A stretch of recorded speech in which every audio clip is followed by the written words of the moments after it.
It's the joining together of two land masses. The fault line is unstable and shifting, which is why you get earthquakes in California from time to time. Wonderful. Couldn't have said it better myself. Everything west of this line is the richest, most expensive real estate in the world. San Diego, Los Angeles, San Francisco. Everything on this side of the line is just hundreds and hundreds of miles of worthless desert land, which just so happens to be owned by Lex Luthor Incorporated. Now, call me foolish, call me irresponsible.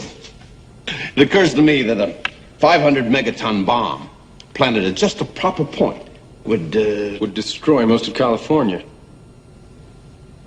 Millions of innocent people would be killed. The West Coast, as we know it, would fall into the sea.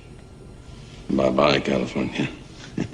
Hello, new West Coast, my West Coast. Costa del Lex, Lutherville, Marina del Lex, Otisburg.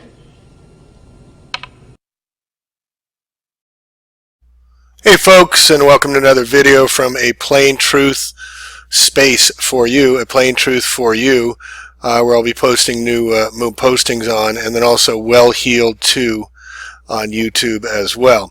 So I want to take you back a little bit to last springtime, when everybody was concerned about the Oriville Dam and the spillage that was coming over, and this was preceded by what happened back in 2017 when the second greatest rains and snow hit California in history after the greatest drought for 5 years in history.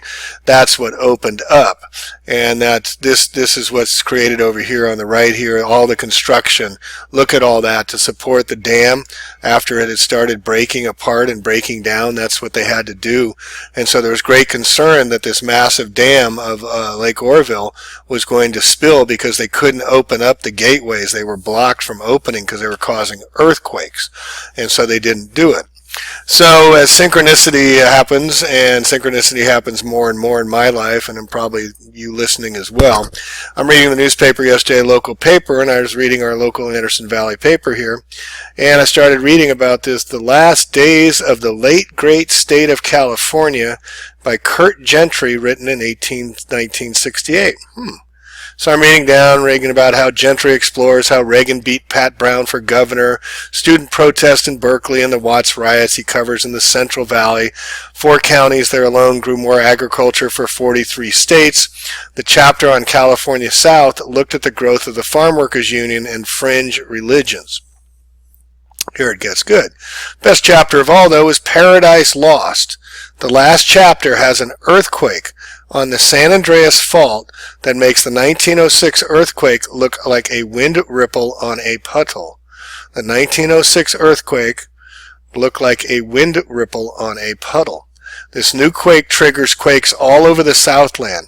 The storyline of what happens when the Oriville Dam splits open and unleashes a 100-foot tall wall of water down the Sacramento River, through the Delta, and out the Golden Gate, makes the whole book worth reading.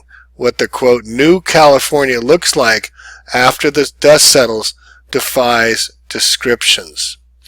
It goes on to say it will never be able to determine the full extent of the loss. In human terms, the quake kills 3/4 of the state's residents, or 15 million dead. The mountains remain but lowlands, coastal areas, and valleys are underwater.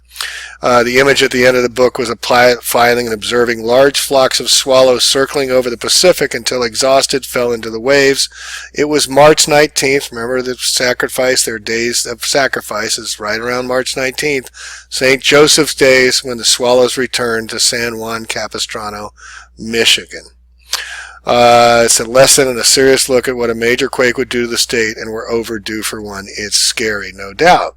So I didn't know anything about that, but I did know about the Great Flood of 1862, which no one talks about, very few know, because they're calling for the Ark River to occur again, that we're going to be having these Ark River storms. So this was back in 1862, Sacramento, California.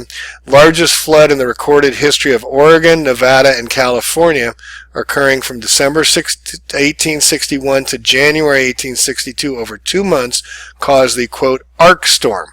And they just told us they're going to be bringing Ark storms back. It was preceded by weeks of continuous rains and snows in the very high elevations that began in Oregon in November 1861 and continued 1862. From January 9th to 12th, a flood that extended from the Columbia River southward into western Oregon through California to San Diego, all through California, and extended as far inland as Idaho with the Washington Territory, Nevada, and Utah in the Utah Territory, and Arizona in the western New Mexico Territory. The arc storm jumped an equivalent of 10 feet of rainfall in California in the form of rain and snow over a period of 43 days. And immense snow from the mountains caused flooding in Idaho, Arizona, New Mexico, Sonora, Mexico the following spring and summer. This is also when the Governor Leland Stanford, had to govern from San Francisco. Nobody knows about this. But getting back to, well, first let me go back to here. And this is from my book I'm coming out with, titled Paradise Lost, The California Fire Chronicles. And here's some newspaper headlines just over the past couple of years. California storms. This is the reason now California ranks number 2 in all-time 122 years of record. So that was in 2017. It caused the Oriville Dam. Then they came up with the terminology, the atmospheric river that goes all the way from Hawaii and just happens to hit directly into San Francisco. What are the odds? That's because they're using the Silver Lining Project, the Bill Gates Project, the wet surface air coolers to bring this weather in, and they were successful in 2017. So wildfire risk in California no longer coupled to winter precipitation. Wildfires just happen. Even saw an article they're saying leaving your water bottle in a car can start a fire through the plastic. Unreal. California drought, worst in at least 1,200 years, and then we have the 122-year record of the rains, and now they're saying devastating arc storms envisioned by California, U.S. Geological. So what they're envisioning is the Sacramento days of 10 feet of water. They're telling us it's going to happen again. California's future weather will alternate between drought and atmospheric rivers. Studies say, sources say. So this is from my book I'll be coming up with here shortly, titled Paradise Lost, The California Fire Chronicles, and I'll be making the PDF available for as well. But getting back to the story about this book, The Last Days of the Late Great State of California, again, it's after an unspecified date after 1969, a 9.0 earthquake. Now we know they've changed the 1906 earthquake, which was a 6.7, and now they're calling it even higher than that. They've changed the Mandela effect of that. So the quake is described as starting north of Point Arena. Point Arena is where the point subduction zone. This is where 3 major plates that I pointed out to before, and likely some of the fires, the underground fires, were generated from Port Mendocino up here. But Point Arena is just below that. So this is where all the Earth's mantles come together, is right off this point here in Northern California.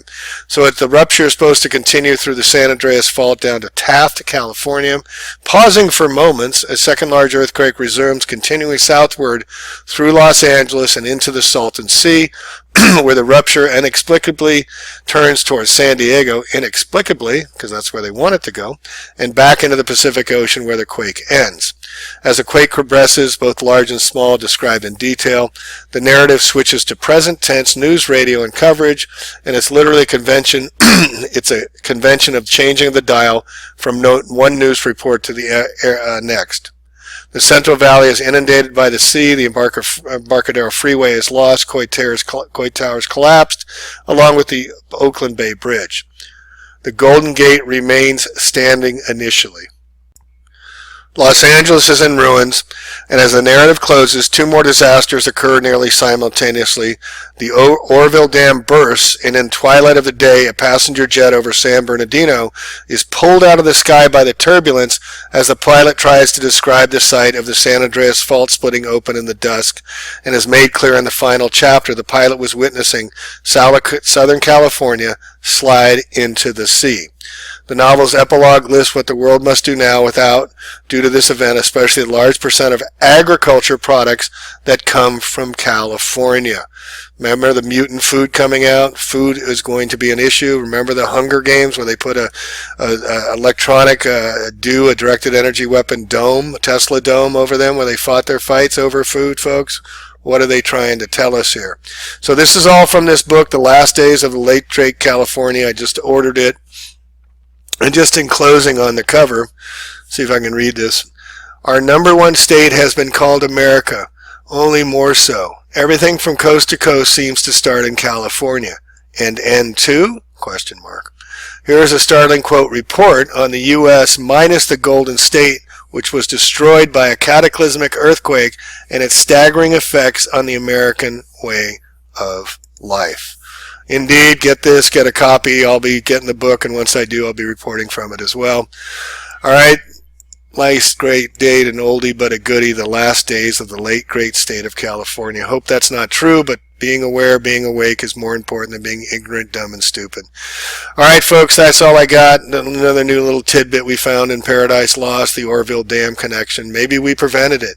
Maybe bringing all this information out in the last spring and talking about that it could happen, would happen, where's all the water going to go, it stopped them from enacting the earthquake which would have caused the dam to burst. We may be having impact on changing history, folks. This is why we must bring this out and speak out. Even if you think we're wrong, oh, we talked about the Oriville Dam, it didn't blow, we might have prevented it from happening. We don't know. Could this have been their plan? Just like Paradise Lost showed from John Milton's book from 1668, where John Milton died on November 8th, 1678, I think it was. November 8th was the day the fire started in Paradise. Paradise Lost, Paradise Attacked. Too many coincidences. All right, Plain Truth out. I hope you're on Plain Truth for you. Please share with others and love one another always. Peace.